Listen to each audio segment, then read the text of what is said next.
Oh, say, can you see by the dawn's early light?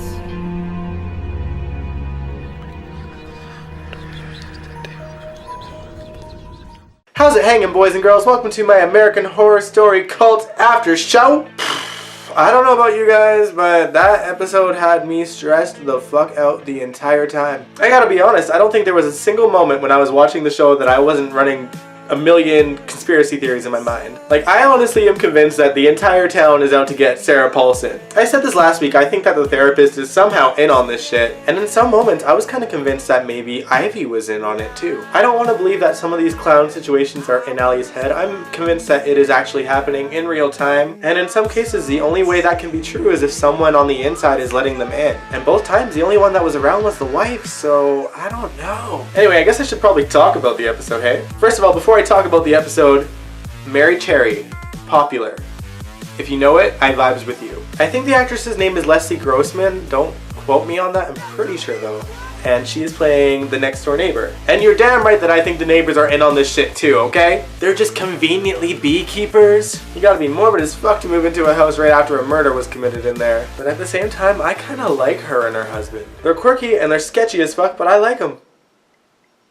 I guess I'm kind of morbid like that. Alright, but let's back things up a little bit. Let's talk about Kai because he's all over the news. He was beat up by those Mexicans and he's the innocent man. We, the audience, know what really happened, but of course the media's portraying it in a different light. Not that they know any better. Kai, being the smart, clever as fuck dude that he is using this to his advantage. He's playing on the fear of the people and he's running for Congress. He's basically saying, you guys are scared and I understand that. Look what's going on. Look what happened to me, but I am not scared and I will protect you. Fear was definitely the theme of this episode and honestly probably the whole season. The racial card is also coming into play a lot. We see that inside of Ivy and Allie's restaurant, two chefs go head to head. One's white, one's Mexican. Allie was there to say, cool it, go into your corners and get a grip. Later on, when the wives are at home with the little boy, Ivy gets a message on her phone saying that the security system has gone off in the restaurant. Allie, in true horror movie character fashion, is like, I'll go check it out. What's the worst that can happen? So she goes into the restaurant, turns off the security system, and then hears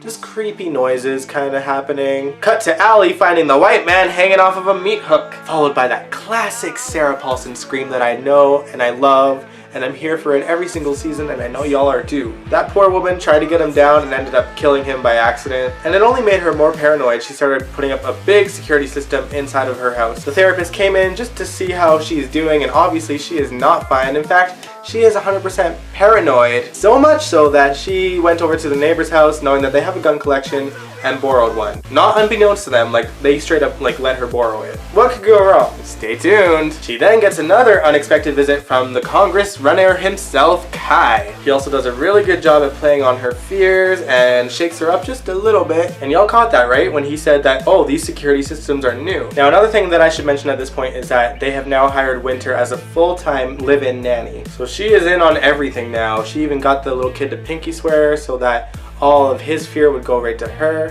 Now she's got to work on someone else, mainly Allie. This woman is seducing the fuck out of Allie. Like, she gets the bath ready and she's just like swishing around, you know, like boobs out and like just being very seductive while doing it. And Allie goes into the bathtub and Winter comes back again and just starts scrubbing her back, and then, you know, reaches into the water and gets a little feel, and just before they kiss, the lights go out and the alarm goes off and it's all hell breaking loose in the house. So that situation in itself would be pretty scary, right? As if it couldn't get any worse, the neighbor shows up and says it's a terrorist attack. It's an attack on all the lights of all the city and everything's out everywhere. It could be ISIS, it could be the Russians. Sound familiar? And the brave, fearless Winter is scared shitless and goes out the door. Do you guys see why I think everyone is out to get Allie at this point? I know that I'm saying some conspiracy theory shit, but come on! They are literally just trying to fuck with her. It's kind of entertaining, but like, I just want to know why. Like, why specifically her? There's got to be more to the story, and like I said, this whole episode just stressed me out the whole time, okay? I was like, this person's in on it, this person's in on it, and then I'm like, what if I'm completely wrong? Ryan Murphy, what are you doing to me? You are making me as paranoid as she is! Anyway, back to it. So the restaurant also has their power out. Ivy was on the phone with Allie, but Allie's phone died, So Ivy got that Mexican dude to go bring some supplies to her. And right there and then I was like, he dead. He dead. Allie is gonna go shoot him with that gun. I know it. And what happened?